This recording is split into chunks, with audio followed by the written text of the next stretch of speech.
Glória a Deus, a paz do Senhor, graça e paz, shalom a todos. Deus abençoe grandemente a sua vida nesse dia tão especial, hoje 19 de agosto, um dia tão maravilhoso, tão especial para nós, Igreja de Deus no Brasil, que estamos comemorando 134 anos da igreja e também onde se comemora o dia do pastor, tá? Que Deus abençoe a todos, os pastores, os líderes, os membros, de uma forma muito especial. Amém? Nós estamos aqui mais uma vez, tá? Com o subtema processo de crucificação para a nossa meditação.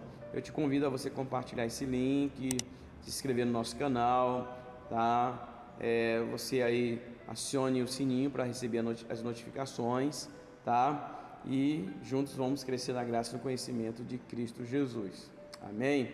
A gente vai orar e depois a gente vai dar seguimento aqui desse nosso momento tão especial. Eu te convido mais uma vez a você abrir o teu coração, aguçar bem os teus ouvidos para que possamos entender aqui a palavra do Senhor. Amém? Vamos orar? Pai, muito obrigado por esse momento tão especial. Nós te louvamos, te exaltamos, ó Deus, por tudo quanto o Senhor tem feito e por tudo quanto o Senhor vai fazer, vai operar, ó Deus, na nossa vida, através da tua palavra. Fala conosco, ó Deus, de uma forma especial, em nome de Jesus. Amém? Subtema: processo de crucificação. A crucificação é absolutamente a única resposta suficiente para o homem decaído. As feridas precisam da cura da cruz, os pecados precisam do perdão da cruz, as maldições precisam da libertação da cruz, as crenças irracionais precisam do conhecimento da cruz. Você pode ter um excelente diagnóstico, mas se o remédio for inadequado, não haverá cura, tá? A crucificação, queridos, de uma forma simples e objetiva, que nos leva a entender que é um processo, tá, de transferir para Jesus nossos pecados, maldições, legados hereditários, dores e enfermidade, como profetizou Isaías 53. Lembra lá da profecia de Isaías, que por suas pisaduras fomos sarados e tal, tá? Agora veja bem, tá? Não basta apenas Jesus ter levado profeticamente todas essas coisas na cruz. É necessário o quê? Uma atitude pessoal de transferi-la especificamente, tá? Precisamos de uma identificação com a cruz de Cristo. Precisamos conhecer esse processo. O que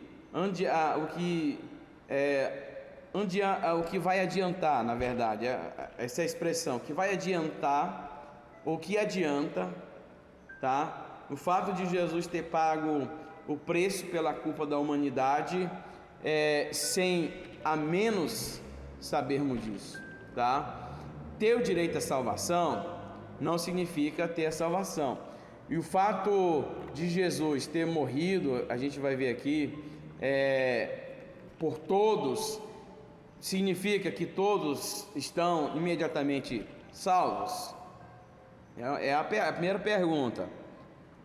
Ter o direito à salvação não significa ter a salvação. O fato de Jesus ter morrido por todos significa que todos já estão imediatamente salvos? Não. Por quê? Porque todos querem Jesus? Todos querem levar a cruz? Todos querem ter renúncia?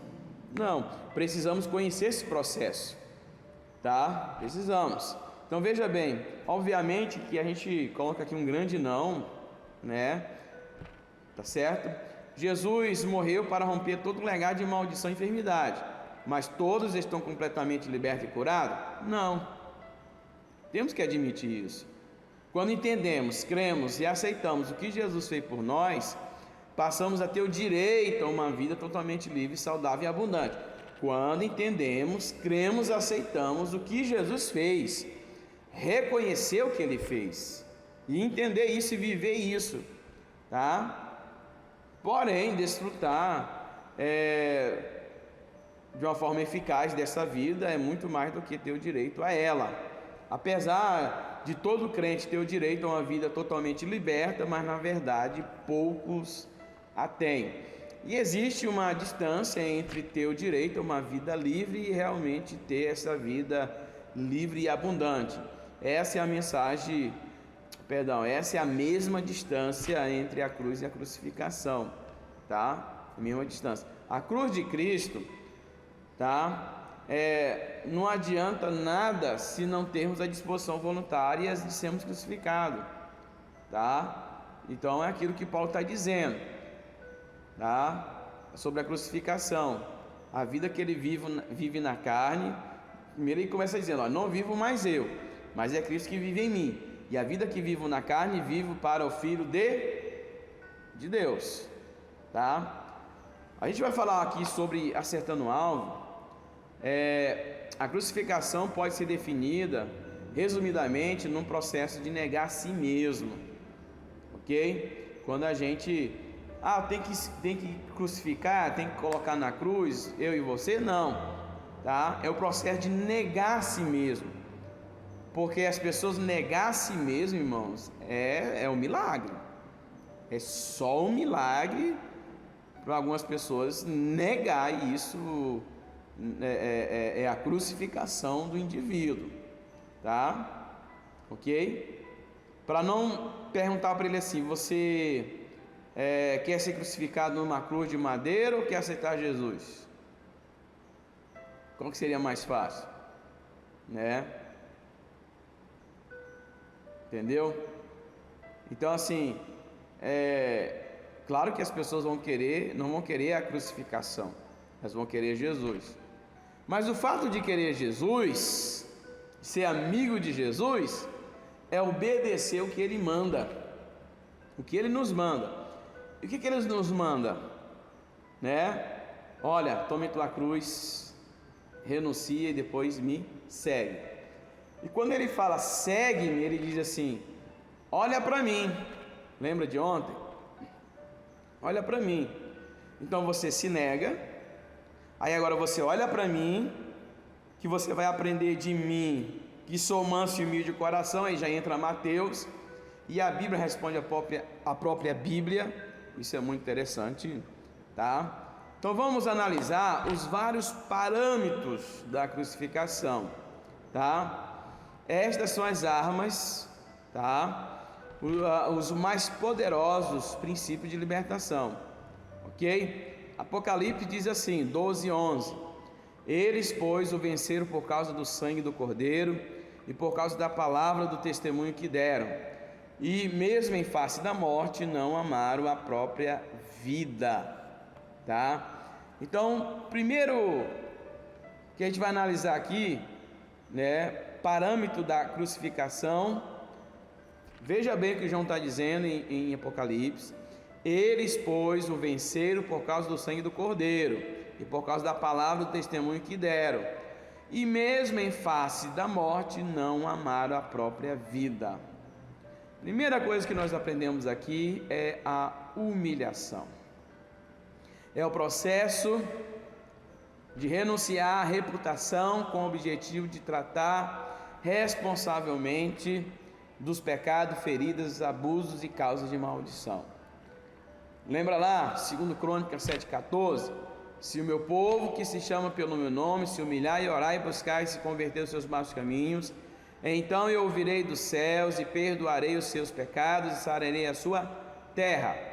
De acordo com esse texto, o primeiro passo para sermos não só perdoados, mas também sarados das consequências do pecado é a humilhação voluntária, ok? Humilhação voluntária. Devemos nos humilhar de forma voluntária, como fruto do nosso reconhecimento de que estamos vivendo uma vida que desagrada a Deus, tá? Que entristece o coração de Deus. Quando fazemos isso, estamos concordando com o Espírito Santo que habita em nós e nos convence do pecado, da justiça e do juízo, ok? E a segunda coisa, o segundo parâmetro da crucificação é a confissão. É o processo de expor a Deus e uma outra pessoa o pecado pessoal ou intercessória, tá certo? Não estamos só reconhecendo, nossa culpa diante de Deus e dos homens, mas também concordando com Deus e seu Espírito Santo que habita em nós, da nossa condição de pecadores e da nossa profunda carência do perdão do nosso Pai. A confissão nos leva a recebermos 3 dádivas de Deus, tá? João 1,9 diz: se confessarmos nossos pecados, Ele é fiel e justo para nos perdoar os pecados e nos purificar de toda injustiça, tá? Então, a primeira dádiva, perdão dos pecados confessados.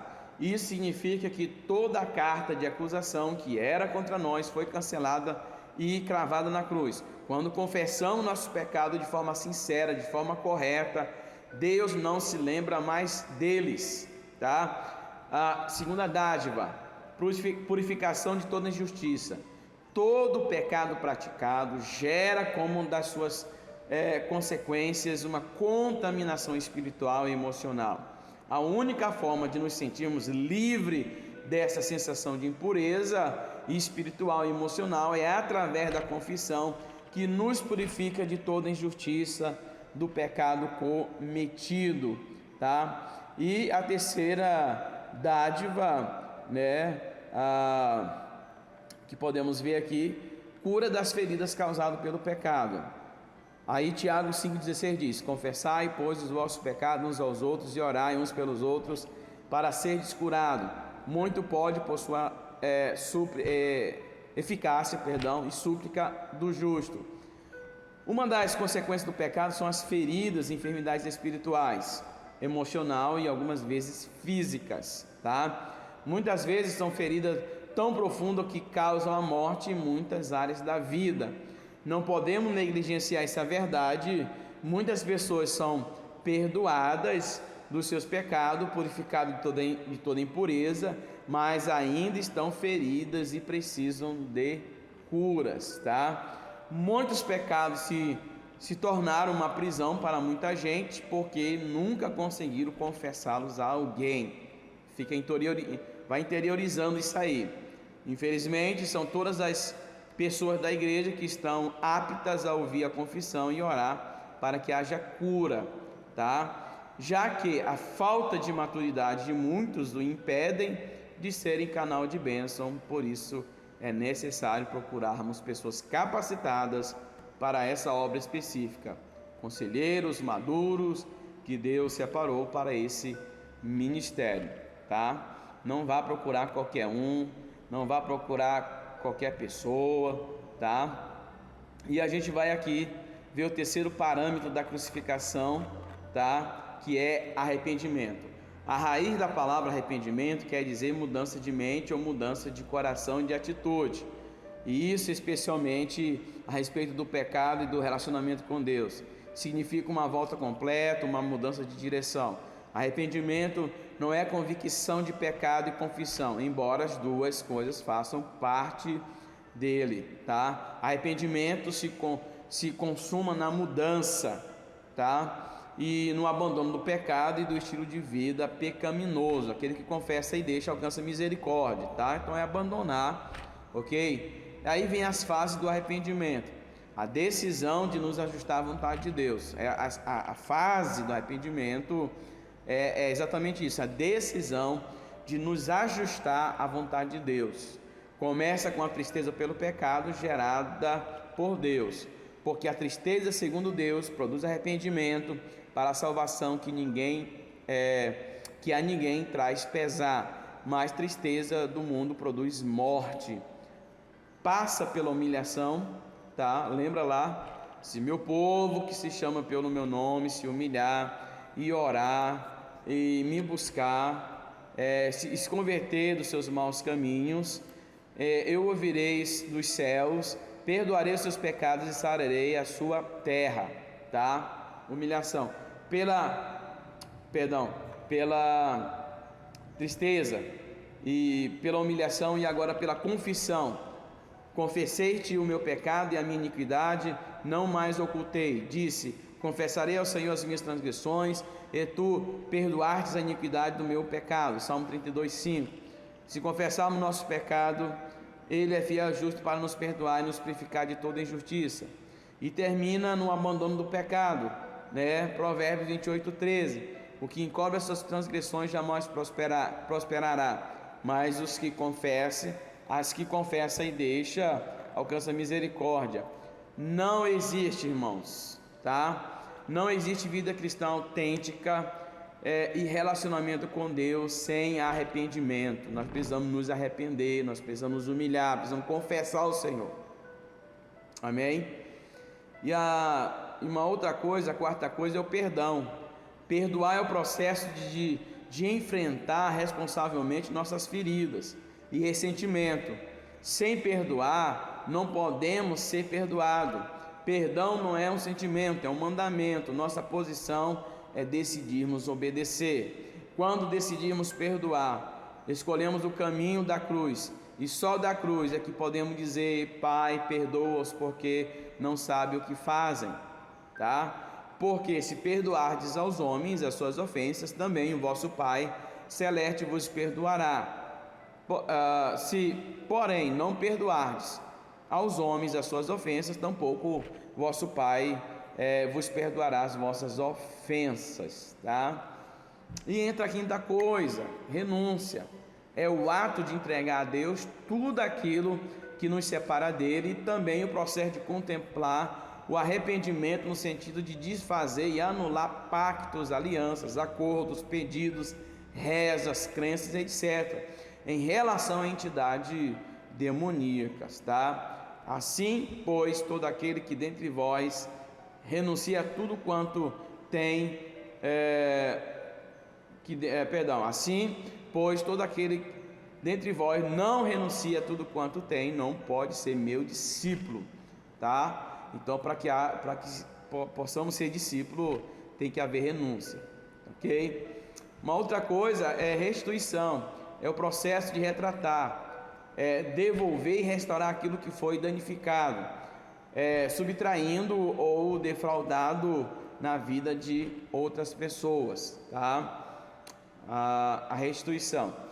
A gente também tem a sétima coisa, que fala sobre a reconciliação. É o processo de fazer as barreiras. A reconciliação geralmente engloba todos os aspectos mencionados anteriormente, com o objetivo de reatar pessoalmente ou de uma forma intercessoriamente relacionamentos rompidos e marcados por fortes barreiras de amargura, ressentimento, ódio, vingança, etc. Ok? Uma outra coisa, intercessão. É o processo de tomar o lugar de outra pessoa, aplicando o sacrifício de Jesus em relação às consequências dos pecados praticados por essa pessoa. Todos os aspectos da crucificação mencionados anteriormente podem ser praticados intercessoriamente. A intercessão lida apenas com a consequência do pecado e não com a culpa do pecado, tá? Quando você confessa a iniquidade de um antepassado, não quer dizer que esta pessoa está sendo redimida da sua culpa, mas sim que as consequências e influências malignas daquela culpa sobre a descendência estão sendo amenizadas ou canceladas, ok? Jó 1,5 vai dizer: decorrido o turno de dias de seus banquetes, chamava Jó os seus filhos e os santificava.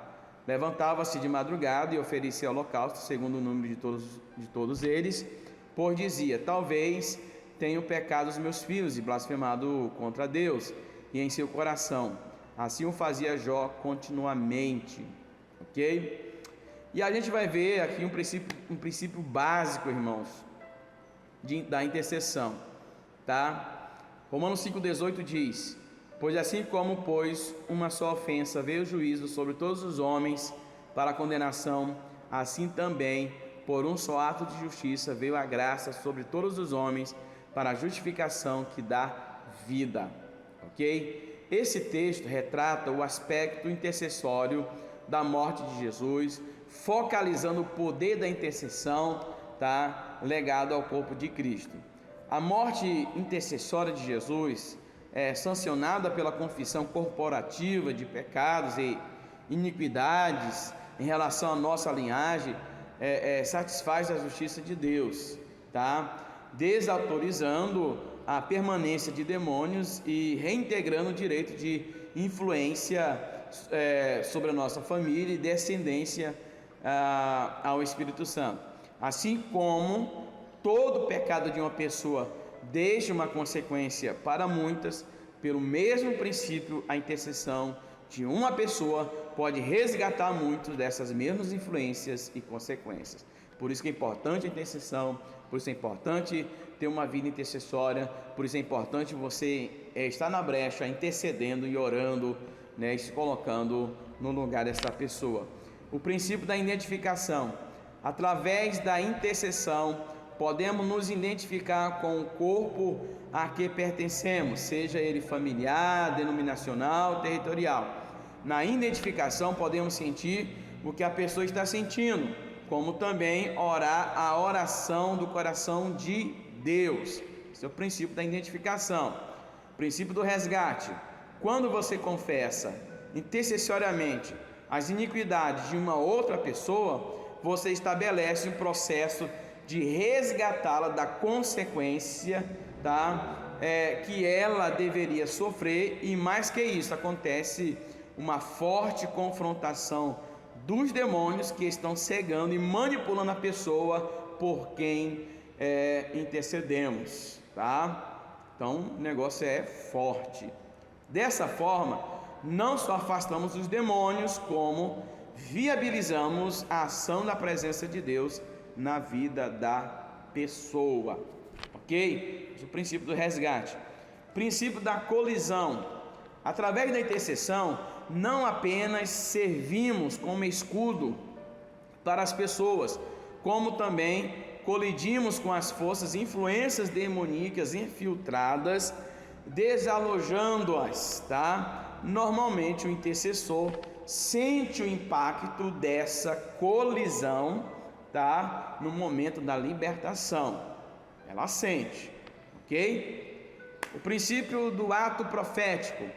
Quando você confessa os pecados de uma pessoa, você está construindo uma realidade espiritual, onde esta pessoa por quem você está intercedendo fará por si, no tempo oportuno, a mesma confissão, ok? Tá certo?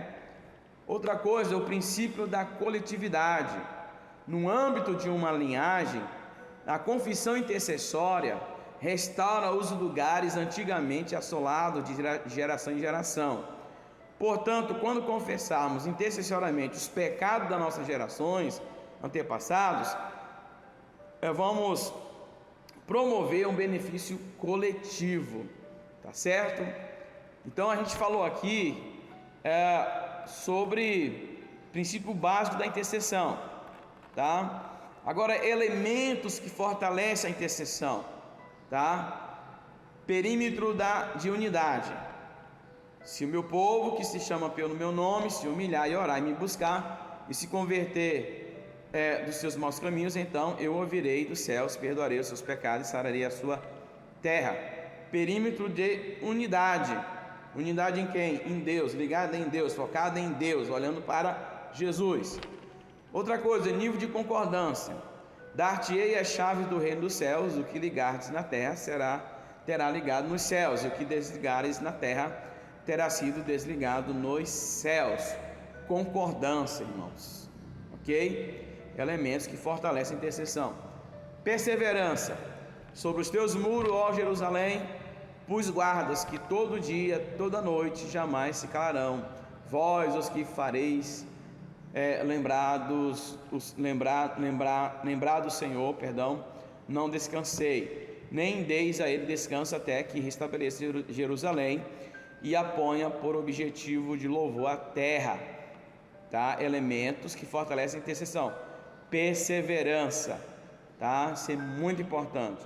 Angústias e aflições virão a todos nós em algum tempo nesta vida.